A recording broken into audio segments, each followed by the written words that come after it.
सकते तो मेहरबानी करके हमारी जमीन पर भी मत आए। वहाँ पे आप लोगों के कैंट है, हमारे घरों के ऊपर आप लोगों के चौकियाँ बनी है। खुदारा आप लोग भी निकले हमारी जमीन से। यहाँ पे हमें एहतजाज करने हक नहीं है। वहाँ पे आप लोगों के बड़े बड़े कैंट है, जिंदान बनाए हुए है। आप लोगों ने हमारे लोगों को लापता करते, अभी हमें एनओसी का कह रहे हैं। रात के अंधेरे में हमारे लोगों को लापता करने आते, तब तो आपके पास कोई एनओसी, कोई अरेस्ट वारंट नहीं होता है।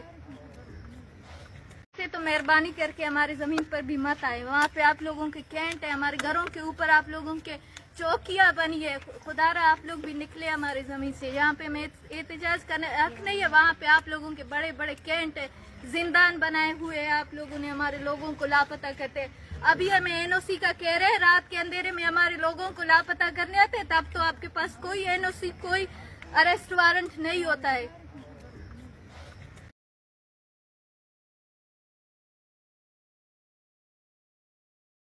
कर ले बातें दो चार की दुनिया याद करे, कर ले बातें दो चार की दुनिया याद करे।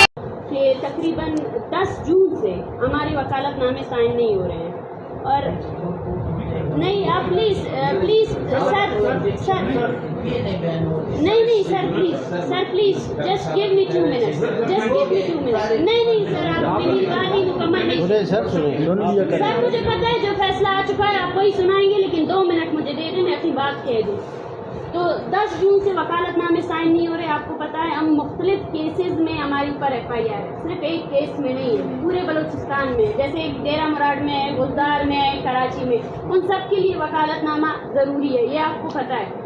तो उस पर मैंने जज साहब से कहा, वहाँ पर सुप्रीडेंट जेल जो है कोयटा के, उन्होंने ATC कोर्ट के जज पर हमारे सामने ब्लेम लगाया कि उन्होंने उनको ऑर्डर दिया है कि किसी वकालतनामे पे दस्तखत नहीं करे, जिस पर जज ने बिल्कुल इस चीज़ को ये कहा कि हम ऐसा कर ही नहीं सकते, क्योंकि राइट ऑफ डिफेंस हर किसी का हक है। बिल्कुल जी, मेरी बात अभी तक मेरी बात मुकम्मल नहीं हुई,